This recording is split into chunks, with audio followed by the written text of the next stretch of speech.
Hey, I'm Darin Burns, and I want to thank you for joining me to another podcast, 61 Never Forgotten. You're with my co host, Steve Cooper, who happens to be my personal shrink.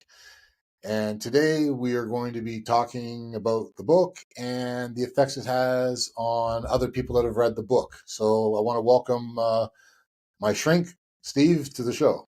Say, Steve. Hi, I'm Steve Cooper. I'm a licensed mental health counselor in Indianapolis, Indiana. I own the practice Family Tree Counseling, and that in Indianapolis. And it's a pleasure to work with Darin. And we have a new person that I have not met before joining us. And Darin, would you like to introduce him?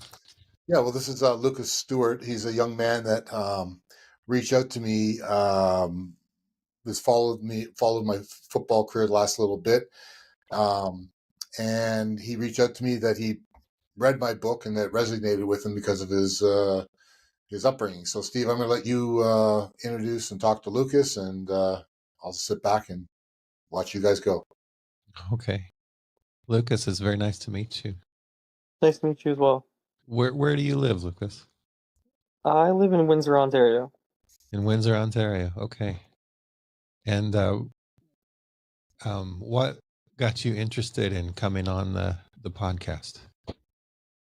So I used to take some photos for the Sarnia Imperials on my spare time, and I would occasionally edit them and send them to the team. And one day I ended up taking a photo of my brother-in-law and my daughter. And what had happened is I didn't realize, but Darin uh, had been in the photo. And I noticed that he was the same person that I had a Kindle book on. Mm. So I reached out to him and I wanted to thank him for, being an inspiration to me because he talked about his mental health and how growing up in the system affected him. And it resonated with me a lot because of the emotional abuse and the sexual abuse that I received. It made me feel better knowing that somebody else had the same experiences that I did, and I'm not alone. So this is one example of Darin of what the whole purpose for this podcast is about.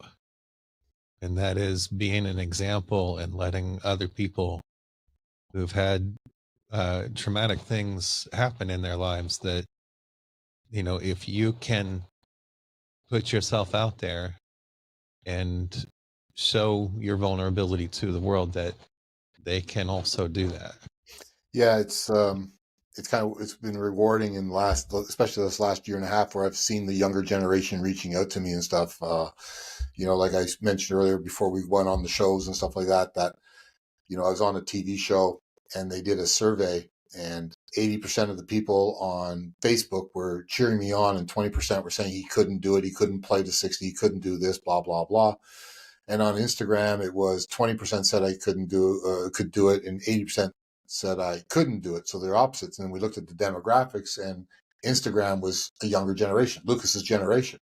So to see that younger generation now, after me busting my ass for the last few years playing ball and walking my talk, I've won them over and I've inspired some of them. So I even had a kid last week that reached out to me. Actually, he's out in Illinois, and he asked for a picture and an autograph, which I sent off to him already. So it's been really cool for me to see that my story is resonating with the younger people, and it's getting them to come forward. And I said, the more people we can get coming forward, the easier it's going to be to get changes going in our society.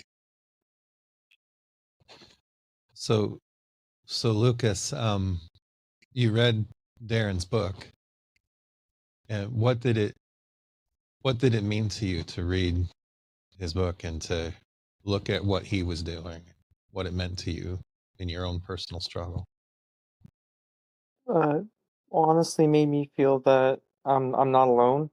I've always thought that, I was one by myself and that nobody understood how I felt. But reading how he grew up and the struggles that he went through, and that even though we're two different people, we and from two different generations, but we still had similar experiences growing up. It So, just made me feel comforted knowing that, what was it like in your mind to feel like you were so isolated, you were alone in that? it wasn't the greatest. Struggled with mental health for a long time, my whole life. But reading his book, um, helped me realize that I'm not alone and that, I can do something about it. Mm-hmm. So I've done what I could. I've seeken the help that I needed in my past, Mm-hmm. and that has helped me become a better person in my daily life. What was the struggle in your daily life? Relationships, um, relationships were a big one because of the abuse that I suffered, um, in care, um, being neglected, being told that I'm not worth anybody's time played big impact on the way I grew up, and it plays an even bigger impact on how I treat my children and raise my children. So, being what happened in your relationships, in your adult relationships, as a result of the neglect and trauma and the messages that you received about not being worth somebody's time, like how did all of that affect your adult relationships? They essentially my adult relationships were non-existent. I couldn't trust to have anybody near me. Couldn't trust to have relationships. So any good relationship I associated with, I'm not good enough for that relationship, or I'm not good enough to have that person in my life. So I would just tear it down. You I would tear them self-sabotage a lot. by distancing or by closing off? Social distancing. Okay. Like I would just have a great relationship with somebody, and then one day, maybe on Facebook, I would just block them out of nowhere because I didn't feel that, I deserved to have that person in my life. You made that assessment of yourself. Yes. They probably didn't like being blocked, Yeah, but you made the decision that you weren't good enough for them, exactly. and they didn't get to make the decision over whether you were good enough for them or not. How Yeah. often did you do things like that? I did it quite frequently to the point where I just, took the initiative of my self-sabotaging ways. I talked to my fiance about it, and she helped me realize that, you know, be happy with what I have, no matter what. She says if they want to be in your life, they will be. If they don't, they don't. You don't need to decide that for yourself. I don't need to think about what others think of me. I just need to know that I'm worthy to myself. I mean, that's very good guidance. How did she come to that understanding of what to say to you? I'm honestly not sure how she comes to these things, but she's a very wise person. That- That's That's a good, safe answer there. yeah. Um, so can you describe what was going on in your mind throughout those years when you were blocking people? When you were, what was the story? What were the emotions? What was going on in your mind during those years? Honestly, I got to a point in my life where I was very depressed, obviously, and being told when you're growing up that you're not worth anything, that you're here because your parents didn't love you. Um, it it takes a toll on a person growing up in the system for 18, 14 years actually. So, it it, it ended up going into my adult life. Um, I I had a foster parent at one point. She was amazing. I was with her from the age of 7 to 14. and then sadly I had to leave the home. She was my mom. I called her mom. She raised me, she clothed me, she fed me. But there was abuse in the home, and that was very traumatic for me. Nobody stood up for me when I mentioned it, and you know, even though she didn't necessarily do anything to me, I ruined that good relationship we had because of the bad experiences I had associated with, her home. So Um, you at 14 years old is when you ruin that relationship with her, as you call it. yeah, Is that by distancing from her, cutting her off, like, or mostly distancing.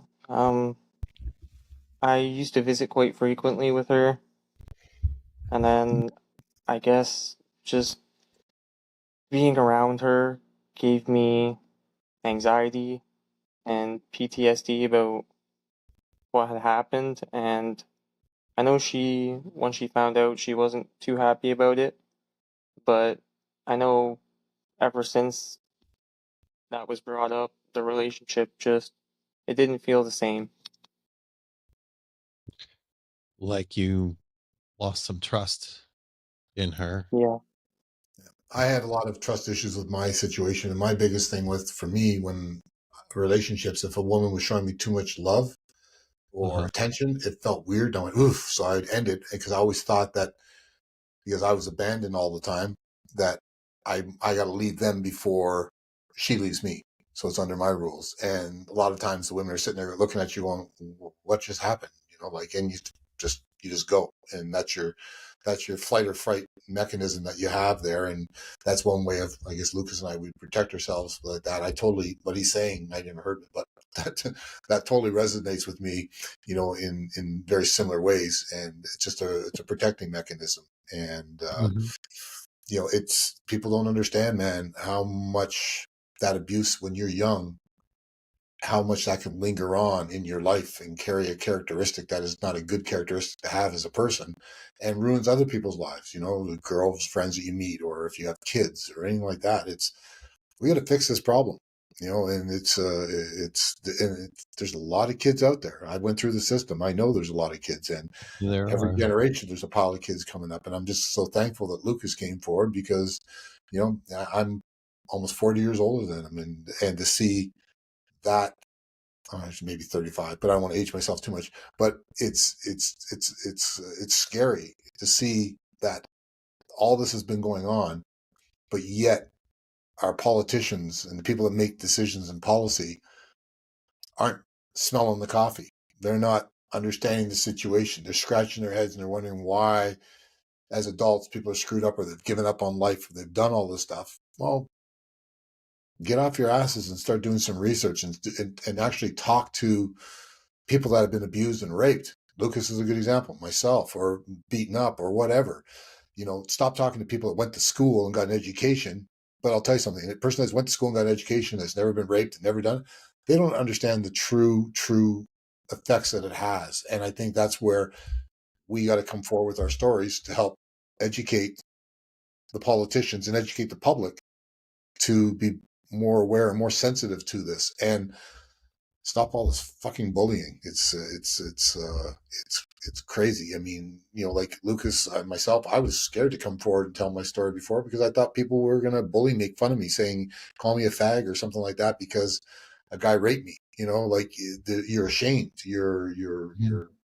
You hide. You try to find things. You Right. become loud and boisterous to overcome your insecurities that you feel. It just changes your whole person. And and so these assholes that did this to me and did it to Lucas, I'm hoping, well, mine are dead, probably died now because I'm old, but hopefully some of the people that did it to Lucas is still around. They can hear a story and understand it. Hopefully they feel uncomfortable the rest of their damn lives because it's just a nasty thing. And, I totally understand. Like Lucas is like, even though I'm 35, 40 years older, it's like a kindred brother to me because we are connected on the same issues. The difference is Lucas's personality is very different from yours. Yeah. You know, I'm going off of what I've seen so far. You know, I just met Lucas, but I had Bruce. Bruce taught me to be loud and boisterous and don't take yeah, any shit from anybody. So yeah. that's the path that I chose. Sometimes it upsets some people. Sometimes it brushes people the wrong way. Sometimes it makes an enemy of me with them. I don't care. This is who I am. That's how I protected myself.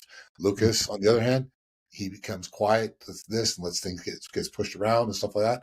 You can't have that. We've got to stand up, and people like myself and hopefully Lucas, with our stories, we're standing up now. And this is a big, this is a big thing for Lucas to talk about this, because I know what it was like the first time. I can't believe I was on the Rod Peterson show, and I don't know what the hell I was thinking, but I just came right out and I said I was raped right on the show. Wow. And I was like, oof, I didn't really want to share that with anybody, but I guess the cat's out of the bag now, and here we go. So it's and to be honest with you, today's day and age is a lot more receptive to the idea than it was when we were growing up, because it was looked upon as like we were just dirty and stuff like that. So it's too bad, but I'm really proud of Lucas to come forward and do this. And by the way, he made a great video and stuff of me, and I posted on my Facebook page, and it was a nice souvenir to get. So I was really blessed and thankful to have that, and to show that kind of character to come forward and tell a story to me and to do that for me. He's earned a much respect with me. Yeah, it's a brave thing, very brave thing. Lucas, how hard is it for you to be sharing your story? That's extremely hard. I don't think I've ever talked about it to anybody else other than my therapist, and even my fiance knows a little bit, but I wouldn't say as much as my therapist had known. I mean, sometimes a professional is easier to talk to in a safe setting where they know what to do with what you say to them. Yeah, exactly. I was always of the opinion that therapists and all that stuff is all BS. I can deal with it myself, but I was Well, my own worst enemy by taking that attitude at a younger age, and that was just because I just didn't want to do the work. I mean, dealing with it yourself is not, people aren't as successful as that as they No, think they are. yeah, Like Darin, what we've talked about is how part of your dealing with it was suppressing it, yeah, and that's not dealing with it at all. no, There are other things you did, like focus on football or focus on something outside of you. mm-hmm.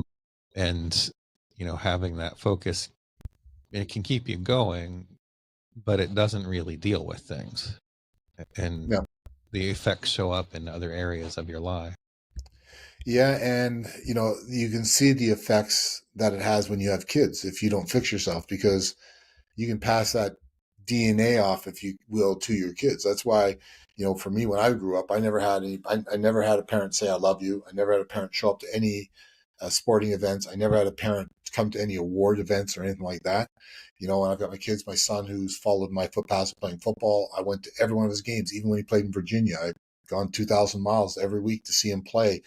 Tell him every time I speak to him, I always say, I love you. I'm proud of you and stuff like that. And that is what I and Lucas was going to have to do with our kids to overcome the things that we didn't have and we wish we had. Look, sometimes I always say that if I wasn't so messed up with my upbringing, but the fact I didn't have anything like that, and I wish I would have got counseling, I would have been a great parent, because I understand. I parented myself by trying to think of the things that happened to that little kid when he was going through it and what he could do. Now I have a harder time with women, with my daughters, because they're women, and I have a hard time connecting with women because of my mother.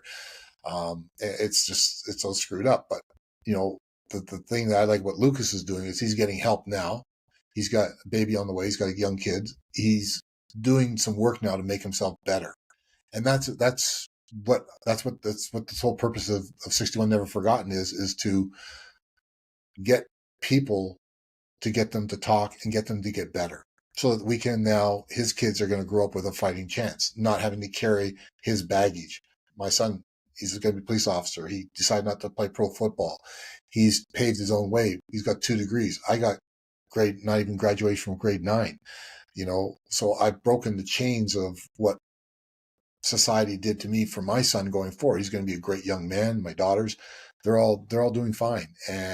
But it's been a struggle because we don't know, like Lucas growing up in the system as me, like you don't see parents kissing and hugging, and you don't see how they interact. You don't see how they overcome um, uh, arguments. Those are really important tools that Lucas and I both missed in our growing up because we're raised in the system. The system doesn't teach you love. The system teaches you how to get by. And so, you know, not seeing a mother and a father love each other and sit at a dinner table with I can't even remember the last time I sat at a table with my original family. I don't ever recall it ever happening. So these are things that affect you growing up, and I'm sure that affected Lucas. So, but I'm just proud of him for coming forward and telling his story and wanting to make himself better. Because at the end of the day, these assholes did it to bring us down. And me fighting back and Lucas fighting back and other people fighting back, we're winning. They're not. So we control our destiny. We're not going to let those pricks control us any longer. So, yeah, I mean, I don't know. People's motivations are really complicated. Some people have such a need to feel like they're powerful over another person, and whatever's driving that, why that would develop in somebody is a complicated, subject matter. Well, Bruce, my mentor, taught me to, fight for everything you believe in, and I was fortunate that person came into my life at 14. Lucas didn't have that, and that's what separates me from a lot of the Lucases out there that have gone through the thing, is that I met a great person at a point where it could change. And that's why I spoke on the other episode. It's so important for athletes to come forward. It's so important for athletes to come and give their time at centers where kids can be helped, big brothers, boys and girls clubs. Go inspire these kids to give them some hope in life, that life is just not what we have to eat every day of our shitty lives that are going on. Inspire us to want to be better. That's what Bruce did for me. Lucas wants to go back and play football. Football is a great sport. That's why you see a lot of kids that have gone through abuse, especially in football. You see that because you get 50 guys in the locker room. We're all brothers. We're all supporting each other. You become part of a family, and that's really important. And I think that's why I gravitated towards football. And I don't know about Lucas, but to me, that was one of the things to help overcome, and I think that what Lucas has gone through, and the fact that he's still standing and breathing and he's a father and he wants to make changes, he's a success story that he was able to break through on his own. Imagine if he would have had help at a younger age. So, Lucas, when you were young, at that younger age, what happened with your relationship with your biological parents? Is it okay if I ask? I never really had a relationship with my father. My mother didn't allow it, for her own reasons. But Didn't allow him to be in your life? yeah, it didn't allow him to be really in my life. It was only a short couple years that I saw my dad. I have vague memories of him, um, being in and out of my life, but never actual long moments. I mostly spent my early childhood with my mother. She wasn't really the greatest person. She had her habits that she couldn't control, which led Like to me and my addictions or like addictions, yeah. Um, so me and my siblings and my two sisters had to leave.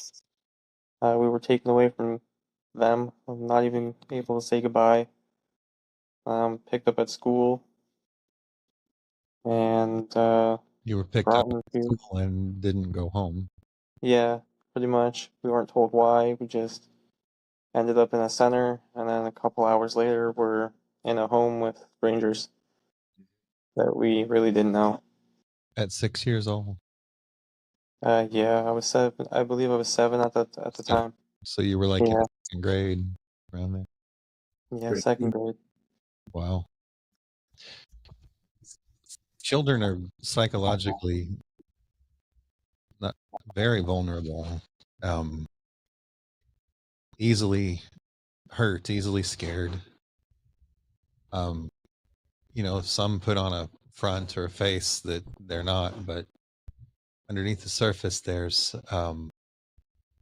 just being a child is being fragile in some ways. At 6 years old, 7 years old, being picked up from school and then going to someone else's, a stranger's home, and having, how much of a sense did you have that that was going to be like a permanent thing? I didn't at all, honestly. I didn't know it was what was happening. I was really too young to understand. I thought, that my mom had gotten in an accident, or, that it was somebody, my mom's friend picking us up. I really didn't know, Mhm. but I know once I got to the home, I was very confused. I was very into myself, and I ended up just only trusting myself at that moment. Yeah, I kind of locked myself away from everybody. that's where the locking yourself away really began Yeah. at that It's age. amazing what was as kids what we do to protect ourselves and how our brain works when we don't even think it's working. It's such a Well, it's protective mechanism in a lot of good ways, but in a lot of ways, we think we're doing the right thing, but it's harmful. I mean, it's based in fear, right? Like, you know, uncertainty and fear, and it can be based in a way of resisting a situation, even your young mind, that you don't feel is right for you. Yeah. Like, I don't want to just open up and accept this new life. I want to go back to my mom. Um, what was it for you, Lucas? Can you piece that together in your young mind? I miss my mom, but some part of me knew that I would be better off Uh, being away from her. Um, I think for the most part, I missed was my sisters. They were the ones always there for me and protecting me. So it was tough growing up without the people that protected you from everything. how old were your sisters compared to you? Uh,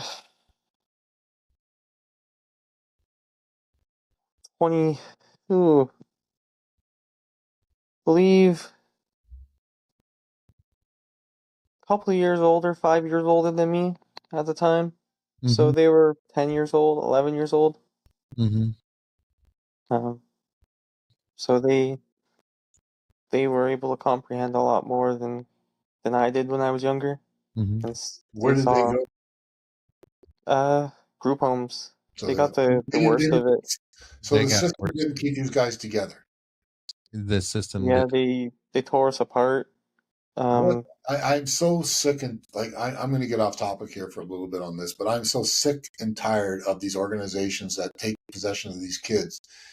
Their lives are ruined, and they go in and they just ruin them even more. I don't get why you break up the siblings. I don't get half the things that are going on. Child protective. That whole thing needs to be looked at and overhauled because there are a bunch of yo-yos running all these organizations and wasting our taxpayer dollars and not doing the right things. Like this just breaks my heart to hear that because Mm-hmm. I have a brother too. Yeah. I think a lot of people that are working in those systems have really good intentions, and I think a lot of time they do a good job. But, you know, being aware of all of the pieces of the puzzle and how to orchestrate them, I think there's always work to be done to improve that. Yeah, we got three Yeah. kids, their lives are destroyed, so let's just strip Right. them all apart and put them in Yeah. different areas. So they weren't thinking things through in the deepest No, ways. but that is educated people that Yeah. government is put in charge to handle I all those understand. kids. So you're Right. wondering why kids are growing up messed up, because there's no friggin' thought process. There's not. Right. That we'll save it for another show because we're going to be running out of time soon here. No, But you're good. for me, it's just, this just frustrates the hell out of me. But It's on the bright side, understandable, right? on the bright Because side, what? Lucas is doing great today. He's getting better. He's getting help. Yeah. He's part of our podcast. He's helping me out. He's an associate producer to the show. And Well, he's seeking therapy and and you know, and he's talking learning. about it and stuff like that. So it's all Yeah. going to be great. And so from my standpoint, Lucas is a winner. And his life is going to get better. I mean, And I hope that people that are watching the podcast take note, understand what it's like to go through this. If you're going to become a parent, understand how important it is to be a parent. Also, if you're young and you've had problems, reach out and get help. Fix yourself. Don't grow up to be screwed up like I did. Like I've basically the poster child of life being screwed up. Lucas is doing it 40 years earlier than I did to fix himself. So he's going to have his life is going to be so much better than a lot of us old people that have had to bottle it up inside. But I want to thank Lucas for being on the show today. I want to thank my brother Steve. I want to thank Steve for being my co-host and leading this one today, because it's kind of more of a doctor thing than a Darin thing. But I want to thank you for everybody for being on. I want to thank my producer Andre for putting the show on. And I just want to tell everybody, don't let society tell you who you're going to be. You tell society what you're going to be. Don't let people push you around. I'm Darin Burns. This has been the 61 Podcast, Never Forgotten.